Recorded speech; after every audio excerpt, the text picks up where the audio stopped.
मैं विश्वास करता हूं कि प्रभु ने जो वचन अपना मुझे दिया है वो आज आपसे बात करेगा और आपको उत्साहित करेगा और परमेश्वर की ओर करीब ले जाएगा।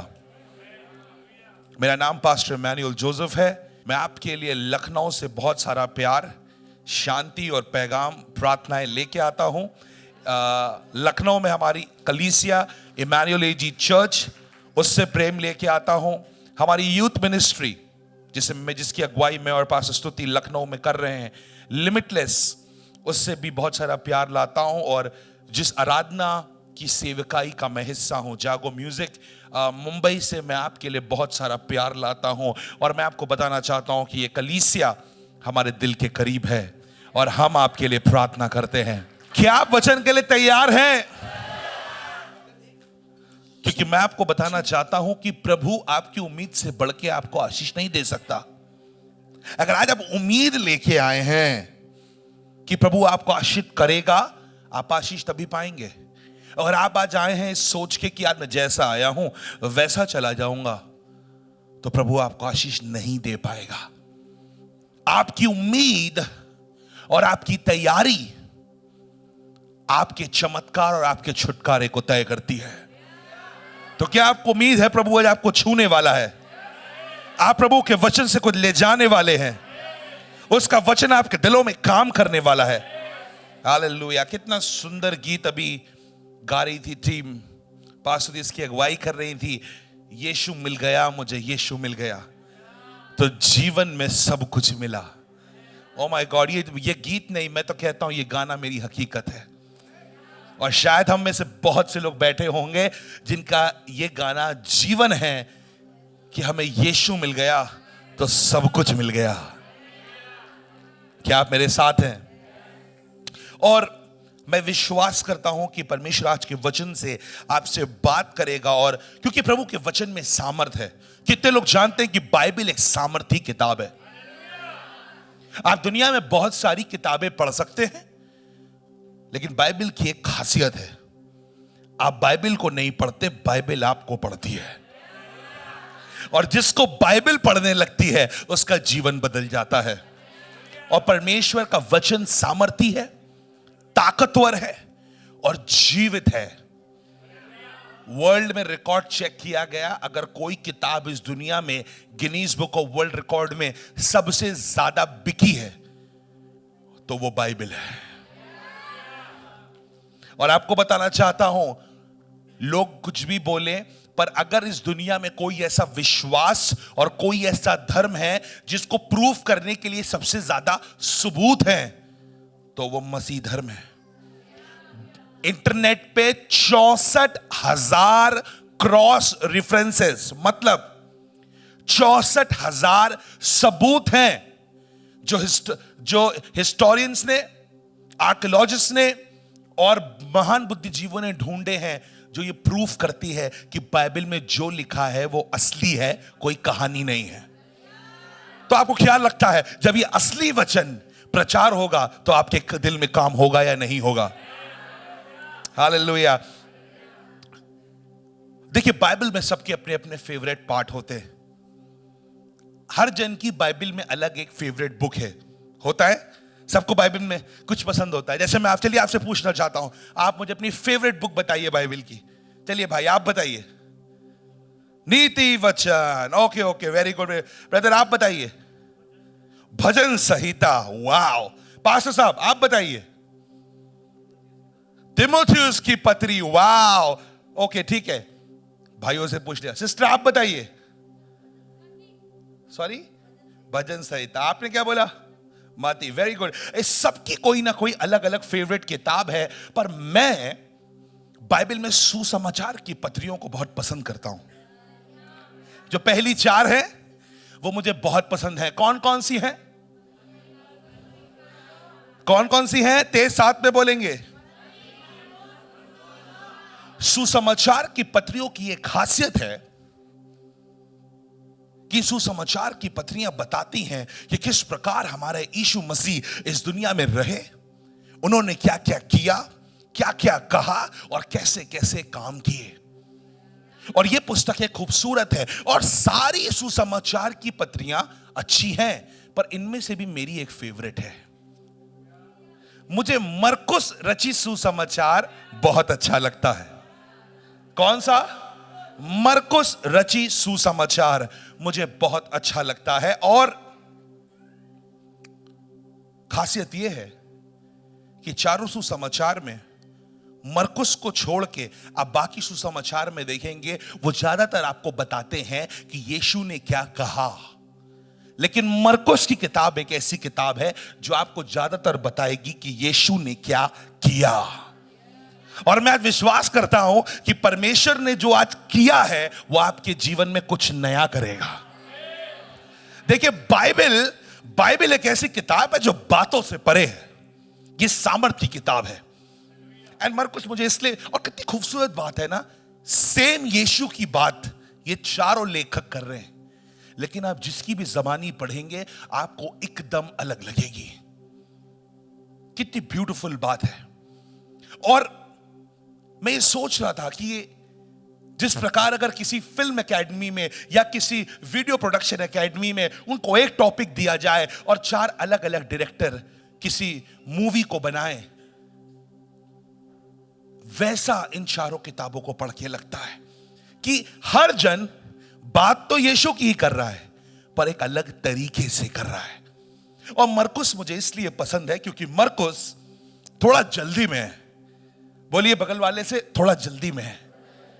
आप मरकुस, आप चारों सुसमाचार पढ़िए, आपको हर किताब में यीशु का जन्म दिखेगा। मरकुस ने यीशु के जन्म की बात ही नहीं करी है। भाई इतना जल्दी में है कि वो क्रिसमस भूल गया। और आप पहले दूसरे अध्याय से देखेंगे वो सीधे यूहन्ना को लेके आता है और सीधे एक्शन में घुस जाता है। और मरकुस ने कुछ गंभीर बातों को किया है। और आज हम मरकुस के दूसरे अध्याय को खोलेंगे और दूसरे अध्याय से कुछ सीखेंगे। तो क्या आप तैयार हैं? मरकुस उसका दूसरा अध्याय और उसके पहले पद से पढ़ेंगे। अपने बगल वाले से बोलो, तैयार हो जाओ क्योंकि प्रभु तुमसे बात करने वाला है। तैयार हो जाओ क्योंकि यीशु बातों में नहीं कामों में है। तैयार हो जाओ, प्रभु का राज बातों का नहीं सामर्थ का है। आइए, मैं खुद पढ़ूंगा। मुझे पता है यहां पे चर्च में बच्चे हैं जो बहुत अच्छा पढ़ते हैं। क्या आप तैयार हैं? कई दिन के बाद वह फिर कफरनहूम में आया और सुना गया कि वह घर में है। फिर इतने लोग इकट्ठा हुए कि द्वार के पास जगह नहीं थी और वह उन्हें वचन सुना रहा था। क्या सुना रहा था?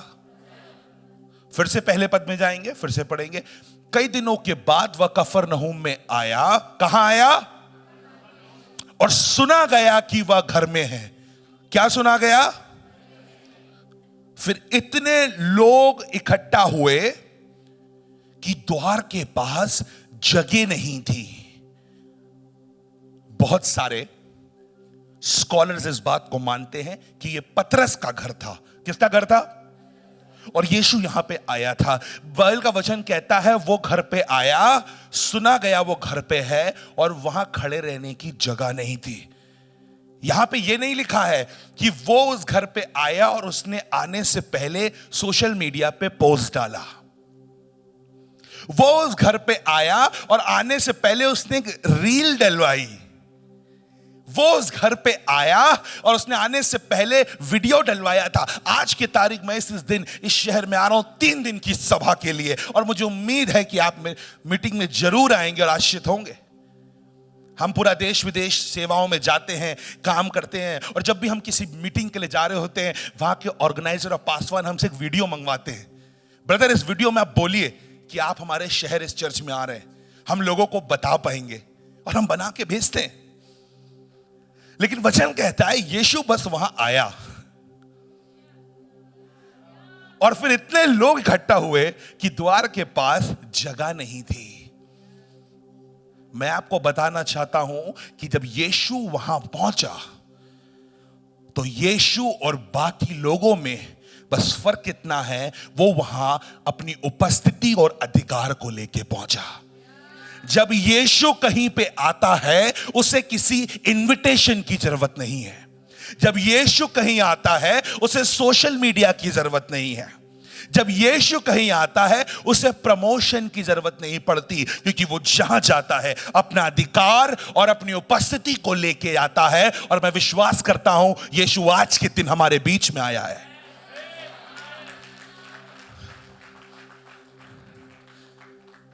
कितनी खास बात है ना कि जब भी आप, क्योंकि मैं इमेजिन कर सकता हूं कि जब यीशु वहां पहुंचा होगा तो लोगों के बीच में बातें चलने लगी होंगी।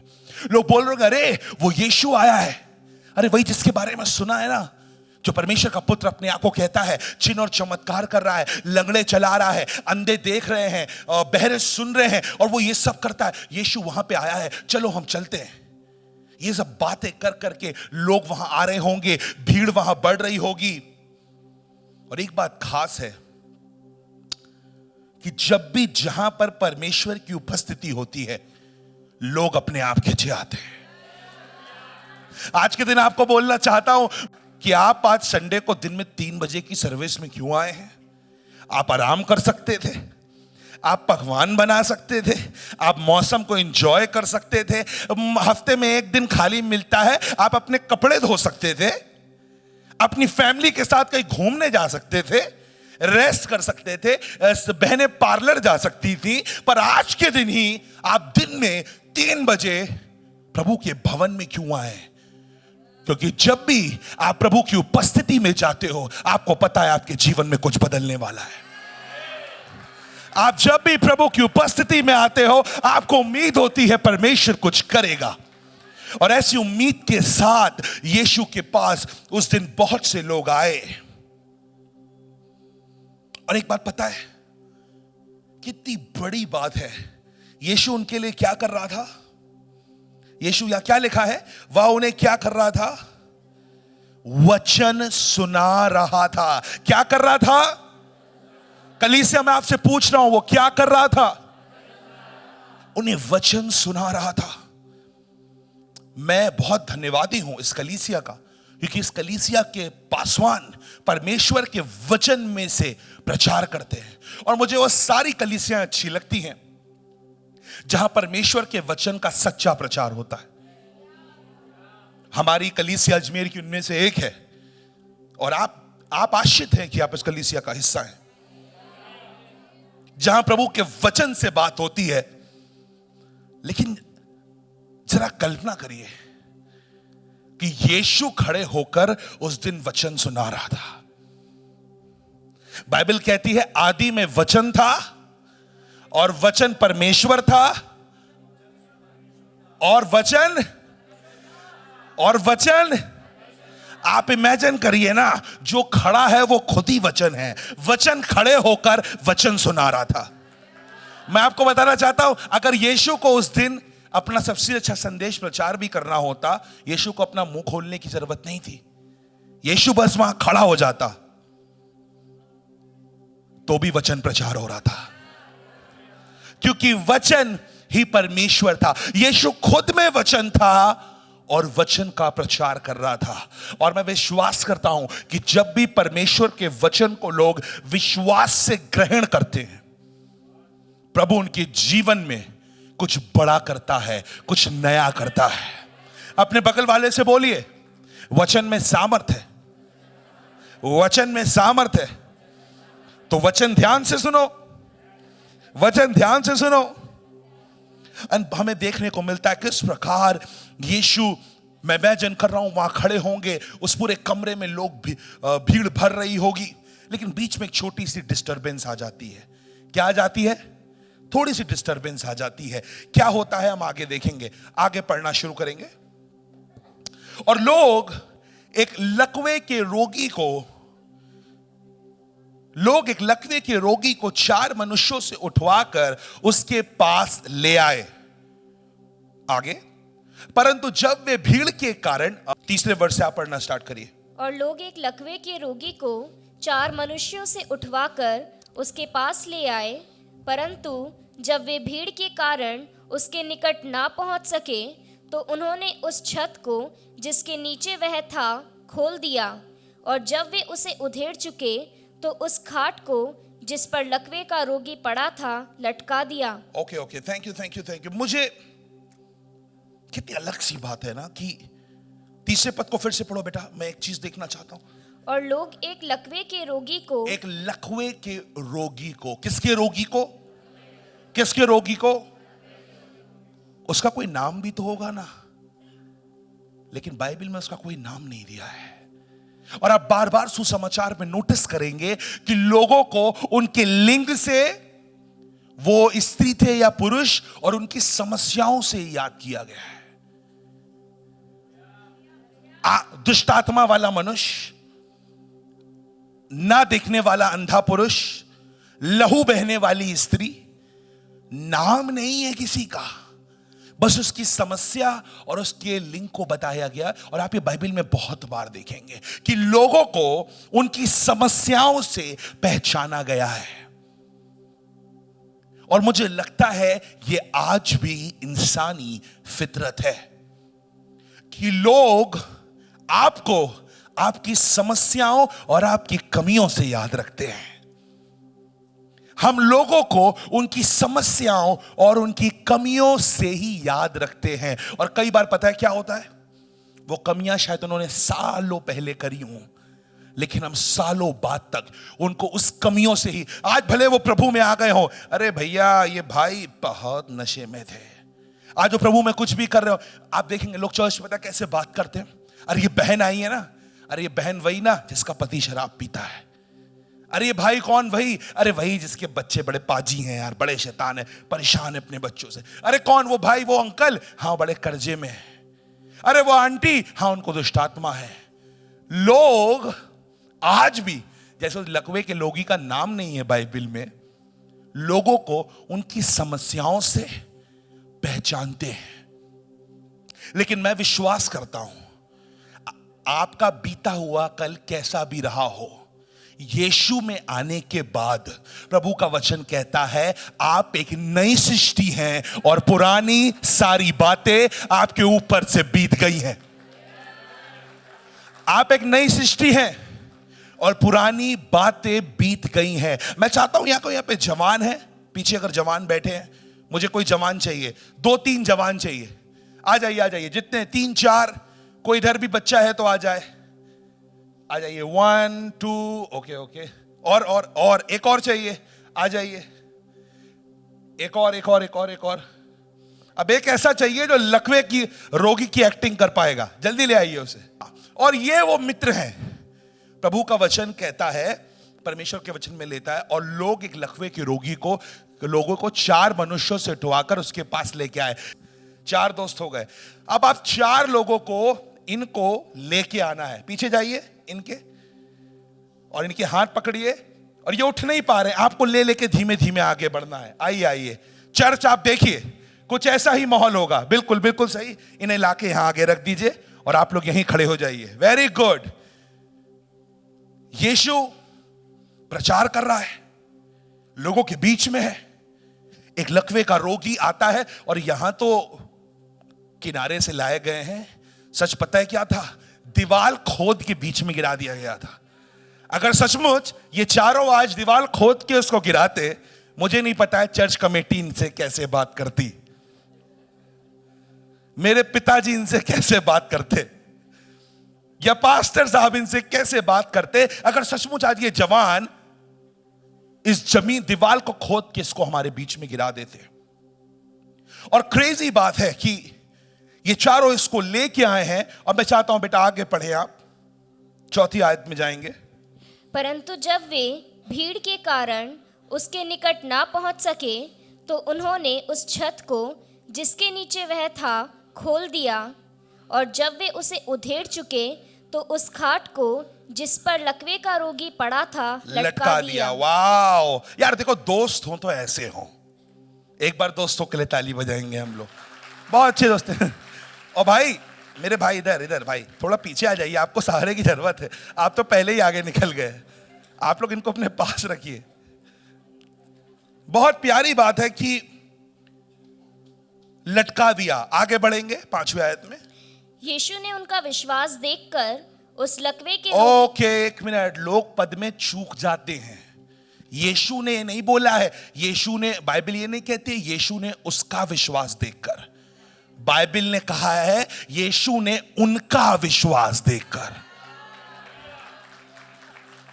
भाई सारा क्रेडिट तो ये ले जाएंगे, पर इनका क्या? मैं बोलना चाहता हूं कलीसिया, आपको कलीसिया में कुछ ऐसे लोग और ऐसे दोस्तों को अपने जीवन में रखना है जो आपकी छुटकारे और आपकी चंगाई के लिए और आपकी तरक्की, आपकी खुशहाली के लिए लड़ेंगे जब आप में खुद खड़े होने की ताकत ना हो। आपको कुछ ऐसे दोस्तों को ढूंढना है, कुछ ऐसे विश्वासियों को ढूंढना है, कुछ ऐसे लीडरों को ढूंढना है, कुछ ऐसी बहनों को ढूंढना है जो आपके लिए तब लड़ेंगे जब आप में खड़े होने की ताकत नहीं है। वचन कहता है उनके विश्वास को यीशु ने देखा। इन दोस्तों का विश्वास नजरअंदाज कर दिया जाता है। सबको लगता है लकवे का जन विश्वास लेके आया, बिल्कुल आया और इसको विश्वास है। लेकिन मैं इन दोस्तों से कुछ सवाल करना चाहता हूं, डरो मत, क्विज नहीं लूंगा। आप इस लकवे को यीशु के पास क्यों लाए हैं? यीशु से चंगा करेंगे। ओके, क्यों लाए हैं? विश्वास है कि ये चंगा हो जाएगा। ओके, क्यों विश्वास है आपको? क्योंकि यीशु ने और भी चमत्कार किए। ओह वाह, वेरी गुड। आपको क्या लगता है? परमेश्वर इसको यीशु मसीह चंगा ही करेंगे। यीशु मसीह इनको चंगा करेंगे, ये चारों दोस्तों को ये लग रहा है और बाइबल भी ऐसा ही कुछ कहती है। आगे के पद को पढ़ेंगे, कलीसिया ध्यान दीजिएगा। यीशु ने उनका विश्वास देखकर उस लकवे के रोगी से कहा, हे पुत्र, तेरे पाप क्षमा हुए। एक मिनट, थैंक यू बेटा। एक मिनट, एक जन से तो पूछना ही भूल गया। हाँ ब्रदर, आपको क्या लगता है आप यीशु के पास क्यों आए हैं? क्योंकि यीशु मुझे चंगा करेंगे। ओ, आपको ऐसा लगता है, लेकिन हाँ सचमुच शायद इन चारों ने सुना होगा, इन चारों को उम्मीद होगी, इन चारों का विश्वास होगा और इस लकवे के मरीज के पास, इस भाई के पास जिंदगी में शायद पहली बार आशा होगी। बीते दिनों में उपवास में था और मैं रिसर्च कर रहा था और देख रहा था कि एक इंसानी मनुष्य 75 दिन बिना खाने के जी सकता है।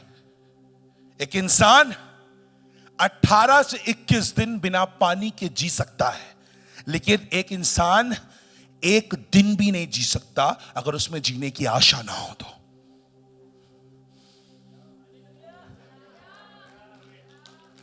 आज पहली बार इस लकवे में आशा थी कि मैं अपने पैरों से खुद चलूंगा, क्योंकि आसान नहीं होगा लाना। 4 दोस्त होंगे, आपको जॉब से छुट्टी लेनी पड़ी होगी, आपको अपने घर पे लोगों को बताना होगा, आपने पता नहीं इसको कैसे बैठाया, आपने उबर करी, ओला करी, गाड़ी मंगाई, बाइक पे तो बैठ नहीं पाएगा अकेले, ये लकवा गिर जाएगा पीछे से आपको लेके। आपने कुछ भी किया होगा और इस जवान को, अपने दोस्त को अब यहां लेके आए हैं। आप चारों को उम्मीद है, इसको आशा है कि आज मैं जिस यीशु के पास जा रहा हूं वो मुझे चंगा करेगा, वो ठीक करेगा। और जिस वक्त वो यीशु मसीह के सामने गिरा, उस वक्त भी उसको लकवे की समस्या थी। वहां आते ही सब कुछ ठीक नहीं हुआ। कलीसिया, मैं चाहता हूं कि आप वचन पे ध्यान दें। मुझे नहीं पता कि आज जिस प्रकार ये लकवा चल नहीं पा रहा है, ऐसी कौन सी चीज है जो हमारे आत्मिक जीवन में एक लकवे का काम कर रही है और हमें हमारी आत्मिक दौड़ पे चलने नहीं दे रही है। कोई ऐसी चीज जो आज आप सोचते हो कि परमेश्वर, अगर ये मेरे जीवन में बस नहीं होती, प्रभु अगर ये समस्या मेरे अंदर नहीं होती, परमेश्वर बस ये आदत अगर तू मेरे अंदर से हटा दे, प्रभु अगर ये प्रॉब्लम मेरी ठीक हो जाती तो मैं ऐसे चलता, ऐसे दौड़ता और तेरे नाम के लिए कुछ भी कर देता। मुझे पता है कि हम सब एक कलीसिया में बैठे हैं और हम शायद खुल के कभी अपनी कमियों को बोलेंगे नहीं, लेकिन इस लकवे के मरीज को सोचो कि इसको पहली बार आशा के साथ यीशु के सामने लाया गया है और यीशु इसको चंगा करने के बजाय, जो एक बार में कर सकता है, इससे बोलता है, हे मेरे पुत्र, तेरे पाप क्षमा हुए। हे मेरे पुत्र, तेरे पाप क्षमा हुए। हे मेरे पुत्र, तेरे पाप क्षमा हुए। मेरा सवाल है आपसे, ये आशा उम्मीद लेके आगा। मैं बता रहा हूं, पता लक्ष्मी के दिल में क्या चल रहा होगा। यार पहली बार मेरे दोस्त मुझे लेकर आए हैं, पहली बार मेरे पास आशा उम्मीद है, और यीशु मैं आज चलने आया हूं, अपने पाप क्षमा कराने नहीं आया हूं। और आपने सबके सामने भरी महफिल में मेरी फजीहत बना दी। आपने बोल दिया तेरे पाप क्षमा हुए। प्रभु मैं चंगा होने आया हूं। मेरा मन चंगा होने का, ये हल्का चिड़चिड़ा सा गया होगा, ये थोड़ा परेशान हो गया होगा, और बोल रहा होगा अरे दोस्तों चलो अपना काम तो हो गया, हम पाप क्षमा कराने तो आए थे, चंगा होने थोड़ी ना आए थे। यीशु ने मेरे पाप क्षमा कर दिए, चलो अब चलते हैं। ऐसा नहीं हुआ। वो बहुत उदास हुआ, पर यीशु ने ये जानने के बाद भी कि उसे चमत्कार की जरूरत है, पहले उसके पाप क्षमा किए। अब मेरा आपसे एक सवाल है, क्या आप तैयार हैं? अपने बगल वाले से पूछिए, क्या तुम तैयार हो? क्या तुम तैयार हो? मेरा आज का सवाल आपसे यह है, What do you do when God will not address the problem that you are looking a solution for? आप क्या करेंगे अगर यीशु आपकी उस समस्या का उत्तर ना दे जिसके लिए आप यीशु के पास आए हैं? आप क्या करेंगे अगर प्रभु बस वो चमत्कार ना करे जिस उम्मीद से आप प्रभु के पास आए थे? आप क्या करेंगे कि आपकी बस उस प्रार्थना का उत्तर ना मिले जिस प्रार्थना के लिए आप प्रभु के पास आए थे? और ऐसा ही कुछ आज इस लकवे के जवान के साथ हो रहा था। ये चलने की आस में आया था, ये उठने की आस में आया था, ये दौड़ने की आस में आया था, और परमेश्वर ने और यीशु ने बोला कि तेरे पाप क्षमा हुए। अब मसीह जीवन का मैं आपको एक मंत्र देने जा रहा हूं, या आप इसको एक चाबी बोल सकते हैं। बगल वाले से बोलिए चाबी ले लो, बोलिए चाबी ले लो, जरूरी है, काम आएगी। दुनिया की नजर में ऐसा हो सकता है कि ये इंसान जो पाने आया वो नहीं पा पाया, लेकिन परमेश्वर की नजर में कुछ और हो रहा था। और मैं आपको बताता हूं, आप में से जितने लोग इस लकवे के पुरुष की जगह पर आज हैं, आप प्रकाशन के सबसे करीब हैं। प्रभु आपको अपना प्रकाशन देने जा रहा है। अब प्रकाशन यह है कि whenever your experience is not in line with the expectation, what happens? इसका मतलब कि जब भी आप परमेश्वर के पास कुछ अपेक्षाओं को लेके आते हैं अपने अनुभव के आधार पर, और परमेश्वर उसे नहीं पूरी करता है, जब भी आप परमेश्वर के पास किसी अपनी अपेक्षा और आशा के साथ आते हैं आपके अनुभव के आधार पर, और वो पूरी नहीं हो रही है, आपको पता है क्या होता है? वो जगह है जहां यीशु अपने आप को प्रकट करता है। आपको समझ में नहीं आ रहा है? जब भी आप यीशु के पास कुछ अपेक्षाओं को लेके आए हैं अपने अनुभव के आधार पे, और वो पूरी नहीं होती हैं, वो असली जगह होती है जहां यीशु अपना प्रकाशन आपको प्रकट करता है। मैं आपको बताऊं, ये बाइबल में पहली बार नहीं हुआ है कि कोई उम्मीद के साथ, अपेक्षा के साथ यीशु के पास आया हो और यीशु ने उसकी सुनी नहीं, और उसके समय और उसके अनुभव के हिसाब से उसकी कबूली नहीं करी। ये पहली बार नहीं हुआ। ऐसी बहुत सी कहानियां हैं, पर मुझे यूहन्ना 11वें अध्याय की याद आती है। जॉन चैप्टर 11, दो प्यारी बहनें थी, यीशु का उनके साथ अच्छा खासा उठना बैठना था, और वो यीशु को फोन करती हैं और बोलती hello hello hello hello hello, Jesus बोल रहे हैं? अरे मैं सिस्टर मार्था, लाजर की बहन बोल रही हूं। वो असल में मुझे पता है आप बिजी हैं, पर टाइम निकाल के थोड़ा घर आ जाइए, और आकर अपने दोस्त को और मेरे भाई को चंगा कर दीजिए ना, वो ठीक हो जाएगा। और वो उम्मीद कर रही थी, वो ये अपेक्षा लगाई थी कि यीशु उसके बुलाते ही या यीशु तक जैसे ही खबर पहुंचेगी, यीशु तुरंत आएगा और लाजर को चंगा कर देगा। पर आपको क्या लगता है, क्या जो उसकी अपेक्षा थी वो पूरी हुई? जो उसका अनुभव था वो पूरा हुआ? मैं आपको बोलना चाहता हूं, लाजर को मरने के बाद समय बीत गया। कितने दिन हो गए? 4 दिन बीत गए। और 4 दिन के लाजर के मरने के बाद जब मार्था कोस रही होगी यीशु को, बड़ा यीशु यीशु करते थे। मुझे नहीं पता आप में से कितनों ने इसको महसूस किया है। बड़ा यीशु यीशु बोलते थे, ये बड़ा चर्च जाते थे, ये बड़ा प्रभु प्रभु करते थे, ये क्या हो गया? और मरियम से बैठकर वो यीशु की बुराई कर रही होगी और अगल बगल गुस्सा कर रही होगी। और उसी बीच यीशु ऐसे आते हैं जैसे उन्होंने कुछ गलत किया ही नहीं है। यीशु आते हैं और उसी प्यार से मार्था को बोलते होंगे, मार्था बहन एक कप चाय बना दो, सोच रहा हूं चाय पी लूं, बहुत थका हूं। लेकिन मार्था चाय बनाने के मूड में नहीं थी, उसका भाई मर गया था। उसकी अपेक्षा और उसके अनुभव के अनुसार उसने जैसे यीशु से उम्मीद करी, यीशु ने वैसा काम नहीं किया। पर आपको पता है इस काम को नहीं करने की वजह से क्या हुआ? यीशु 4 दिन के बाद लौटा और यीशु ने आकर वहां अपना सबसे छोटा सरमन प्रचार किया। उसने बस 3 अक्षर बोले। क्या बोला? ना लाजर बाहर, क्या बोला? लाजर, लाजर निकल आ।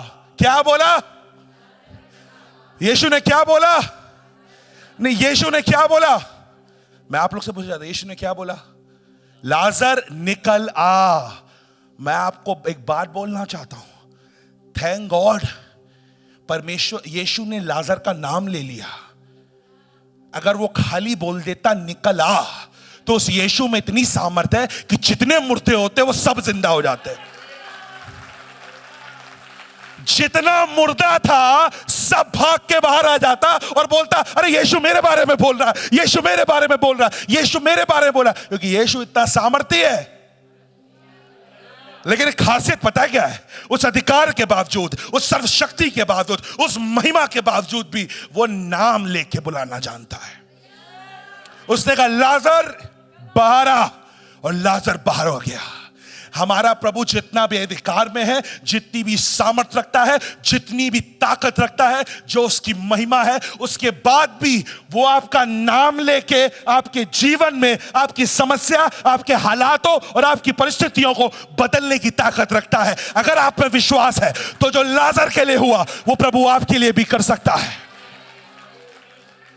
अरे दुनिया बड़ी है, उसका मतलब ये नहीं है वो आपको जानता नहीं है। आप कितने भी हो और कैसे भी हो और जहां भी हो, आपको जीवन में क्या चाहिए उसको सबकी प्रार्थनाएं पता है और वो नाम लेके बुलाता है। उसने लाजर को नाम लेके बुलाया, लाजर बाहर निकला और लाजर बाहर आ गया। और सिस्टर मार्था जो अभी तक बुराई कर रही थी एकदम से घबरा गई। अरे यीशु किसी काम का नहीं है यार, यीशु की तो बड़ी बड़ी बातें हैं। अरे दर्शन बड़े, काम छोटे, मेरे भाई को बचा नहीं पाए, ठीक नहीं कर पाए, मेरा भाई मर गया। जैसी लाजर बाहर आया होगा, मैं सोच रहा हूं सिस्टर मार्था का रिएक्शन क्या होगा। अरे मुझे तो पहले ही पता था यीशु जान के ऐसा कर रहे हैं। मैं तो पहले ही जानती थी यीशु सामर्थी हैं। मुझे तो पहले ही पता था यीशु कुछ बड़ा करेंगे। आए प्रकाशन ये है कि जब प्रभु आपके जीवन में कोई बड़ा चमत्कार करेगा और आपको खींच निकालेगा लाजर की तरह, जो लोग आज तक आपके ऊपर शक कर रहे हैं वो अपने आप आपके लिए ताली बजाने लगेंगे। जब यीशु काम करता है तो माहौल बदल जाता है। सिस्टर मार्था अभी बैठ के यीशु को गालियां दे रही थी, लेकिन भाई को जिला दिया, मुंह बंद कर दिया सबका। मैं मानता हूं कि एक कलीसिया 2025 में अब सामर्थ्य में चलेगी। हम बहस नहीं करेंगे, हम लड़ाई नहीं करेंगे, हम अपने धर्म और अपने ग्रंथ के पीछे युद्ध नहीं करेंगे। हम किसी को यह नहीं बताएंगे हम सही है या हमारा धर्म सही है या गलत है या हम सच्चे हैं या अच्छे हैं। नहीं, मैं कहता हूं कलीसिया, अब बातें करना छोड़ दो। दुनिया में हम बातें करेंगे, दुनिया हमसे ज्यादा बातें करेगी। अब बातें करने का नहीं, अब सीधे अंधों को आंखें देने का समय आ गया है, सीधे गूंगों को बोली देने का समय आ गया है। जब कलीसिया के विश्वासी हाथ रखेंगे और दुष्टात्माएं कांपने लगेंगी और अंधों को आंखें मिलेंगी और लंगड़े चलने लगेंगे, कोई इंसान कुछ नहीं बोलेगा। जब यीशु अपनी सामर्थ्य में आता है, माहौल बदलता है। अपने बगल वाले से बोलो, माहौल बदल रहा है, यीशु बदलेगा हमारे द्वारा, हमारे द्वारा, हमारे द्वारा। कितनी अच्छी बात है ना कि मरियम ने अपेक्षा करी अपने अनुभव के अनुसार, लेकिन यीशु ने तब उसे पूरा नहीं किया जब उसे करना था।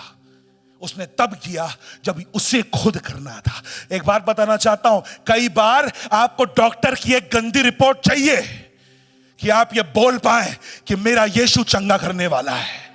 कई बार ईएमआई गड़बड़ होनी चाहिए, कई बार लोन पास हो जाने चाहिए, कई बार चेक बाउंस हो जाने चाहिए कि आपको पता चले कि यीशु और परमेश्वर ही आपका असली प्रोवाइडर है। कई बार सताव आ जाने दो, कई बार दुख आ जाने दो, कई बार हमले हो जाने चाहिए कि आपको पता चले आपका रखवाला यीशु है। हमारी अपेक्षा और अनुभव के अनुसार जब तक प्रभु काम करते हैं हमें बहुत अच्छा लगता है, पर तब क्या जब काम हमारी अपेक्षा अनुसार के से अलग हो रहा है। आप लोग इसे लेके आए थे क्योंकि आपको उम्मीद थी यीशु से चंगा करेगा, पर यीशु ने चंगा नहीं किया। यीशु ने कहा है, पुत्र तेरे पाप क्षमा हुए। कलीसिया मैं आपको बताना चाहता हूं, कोई और शायद चंगा तो कर सकता था, पर यह पाप क्षमा करने का काम सिर्फ एक उद्धारकर्ता कर सकता है। उसका नाम यीशु मसीह है। यीशु मसीह के सिवा पाप कोई क्षमा नहीं कर सकता। और मैं बताना चाहता हूं, यीशु सिर्फ पाप क्षमा नहीं करता, वो चंगा भी कर सकता है। क्या आप मेरे साथ हैं? अपने बगल वाले को बोलो, ध्यान से सुनो, प्रकाशन आ रहा है। कितनी क्रेजी, कितनी अलग बात है। लोगों को लगता है इस चैप्टर में भाई साहब की जो मेन चमत्कार है वो ये है कि लकवा चलने लगा, पर असली चमत्कार तो उससे पहले यीशु ने कर दिया, उसके पाप क्षमा करके। अगर यीशु यहां पे इसको चंगा नहीं भी करता और चला जाता तो भी चमत्कार हो चुका था। मैं मानता हूं कि जिंदगी में जमीन पे लेट के अगर उसको पापों की मुक्ति मिल जाती, वो बेहतर है चल के पूरे जीवन पापों को भी बिताना और अनंत जीवन को चूक जाना। यीशु ने अपना पहला चमत्कार उसकी पापों की क्षमा करके कर दिया। लेकिन कितनी अलग सी बात है कि यीशु, तब कई शास्त्री जो वहां बैठे थे अपने अपने मन में विचार करने लगे, यह मनुष्य क्यों ऐसा कहता है? यह तो परमेश्वर की निंदा करता है। परमेश्वर को छोड़ और कौन पाप क्षमा कर सकता है?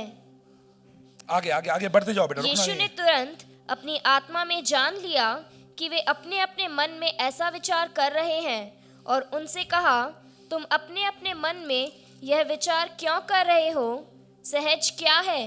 क्या लकवे के रोगी से यह कहना कि तेरे पाप क्षमा हुए, या यह कहना कि उठ अपनी खाट उठा और चल फिर? परंतु जिससे तुम जान लो कि मनुष्य के पुत्र को पृथ्वी पर पाप क्षमा करने का भी अधिकार है। ओके, एक मिनट, इससे पहले अब आगे बढ़े, मुझे ये बोलना नहीं था, मैं फिर भी बोल रहा हूं कि सिर्फ मनुष्य के पुत्र, सिर्फ यीशु मसीह के पास इस दुनिया में अधिकार है कि वो हमारे पापों की क्षमा दे सकता है। दुनिया में कोई चीज मोक्ष नहीं दे सकती। दुनिया में सब मोक्ष ढूंढ रहे हैं इस वक्त, और आप जान रहे हो मोक्ष के लिए कहां कहां जा रहे हैं, लेकिन यीशु के सिवा आपको उद्धार, मोक्ष और मुक्ति कोई नहीं दे सकता। आगे पढ़ेंगे, करने का भी अधिकार है। उसने उस लकवे के रोगी से कहा, मैं तुझसे कहता हूँ, उठ, अपनी खाट उठाकर अपने घर चला जा। यीशु ने क्या बोला? मैं तुझसे कहता हूं। उसके बाद क्या बोला? उठ। क्या बोला? क्या बोला? कलीसिया साथ में बोलिए, क्या बोला? क्या बोला? क्या बोला? उठ, अपनी खाट उठा और अपने घर चले जा। उठ। अपने बगल वाले से बोलिए उठ, बोलिए उठ। मुझे नहीं पता प्रभु ने मुझे आज किसको बोलने के लिए भेजा है, पर परमेश्वर मुझसे कह रहा है मेरे बेटे और बेटियों से बोलो वो आत्मिक जीवन जिसमें वो खुश हैं आज तक, आज मैं कह रहा हूं कि वो उसमें उठे और फिर से दौड़ना शुरू करें।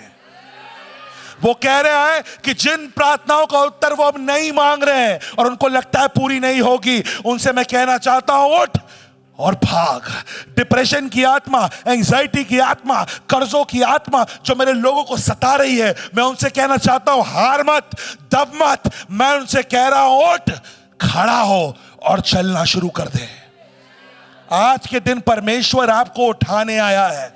मुझे नहीं पता आप क्या उम्मीद करके प्रभु के भवन में आए थे, पर परमेश्वर आज आपसे कह रहा है उठ और चल। क्या आप तैयार हैं? क्या आप विश्वास करते हैं? कितनी खूबसूरत बात है ना। ये चार दोस्त इसको लेके आए थे, ये अकेले पड़ा हुआ था। यीशु इसको कहता है उठ, यीशु इसको चंगा करता है और वो खड़ा हो जाता है। खड़े हो जा, कम ऑन। यीशु इसको खड़ा करता है, चंगा करता है। चारों दोस्त, अरे भाई खुश तो हो तुम लोग, ताली तो बजा दो उसके लिए।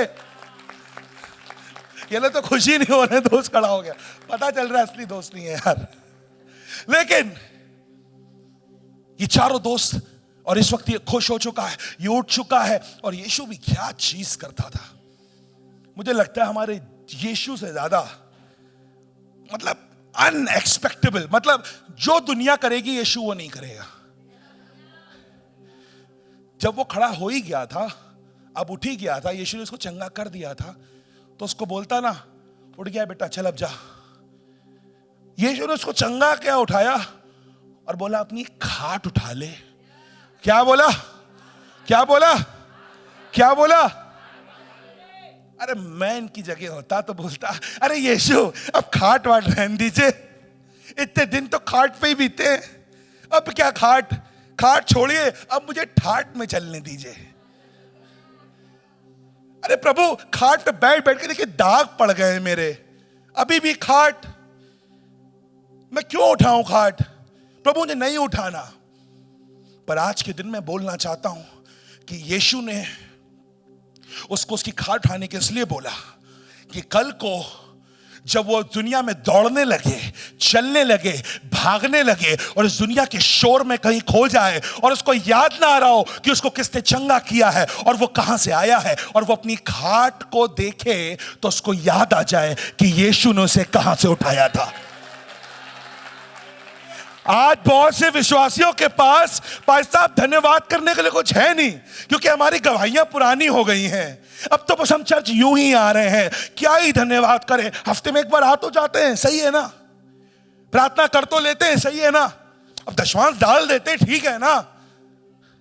आज कईयों से परमेश्वर बोल रहा है जरा अपनी खाट को मुड़ के देख, ये मत भूल कि मैंने तुझे कहां से निकाला था, ये मत भूल। एक बार जीवन याद कर तू।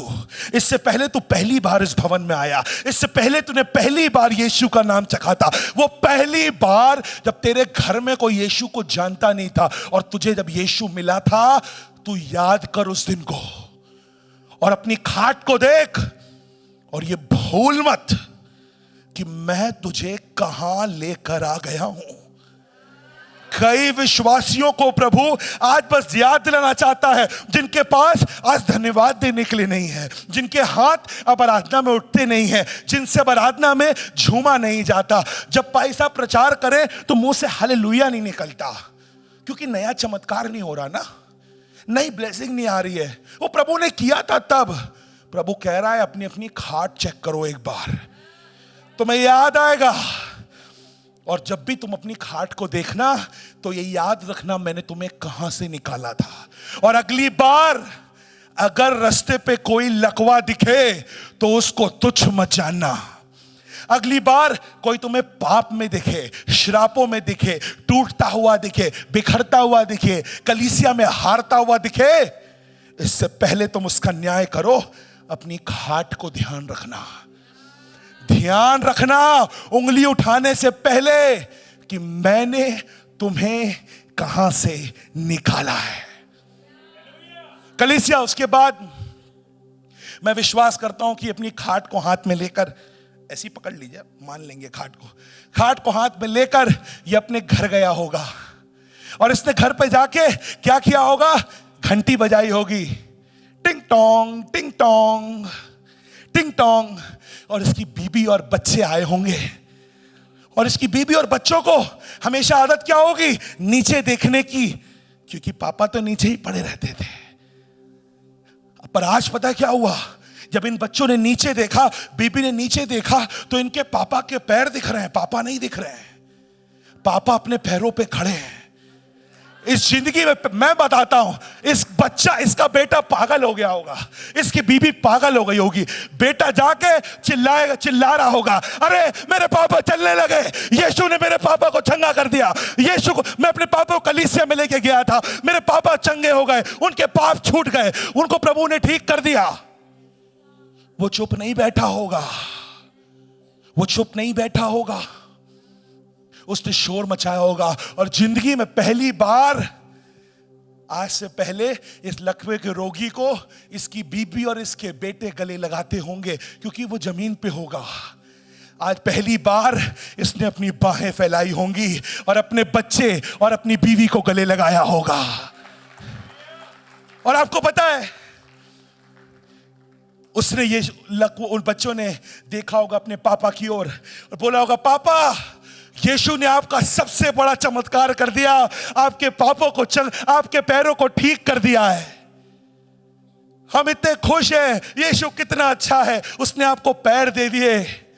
लेकिन मैं विश्वास करता हूं उस वक्त वो लकवे का रोगी जो ठीक हो चुका था, उसकी आंखों से आंसू गिर रहे होंगे और वो बोल रहा होगा, मेरी बीवी, मेरे बच्चों, तुम तो शायद सिर्फ मेरे पैरों को देख सकते हो, पर यीशु ने मेरे पाप क्षमा कर दिए।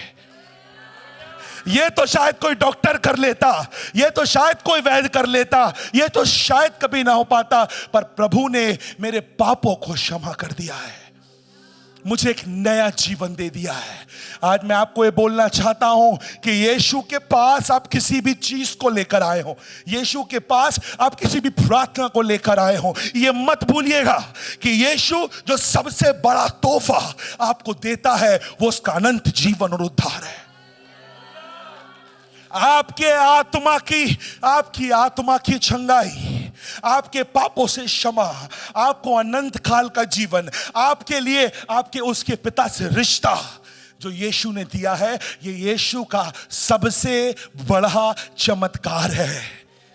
अपने बगल वाले से बोलिए, यीशु हमें सिर्फ वो नहीं देता जिसके लिए हम जाते हैं, वो हमें हमारी जरूरत से बढ़ के भी देता है।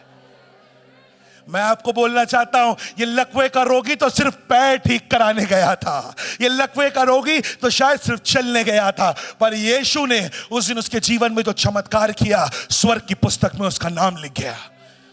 आज मैं आपसे पूछना चाहता हूं कि किस बात को लेकर आप यीशु के पास आए।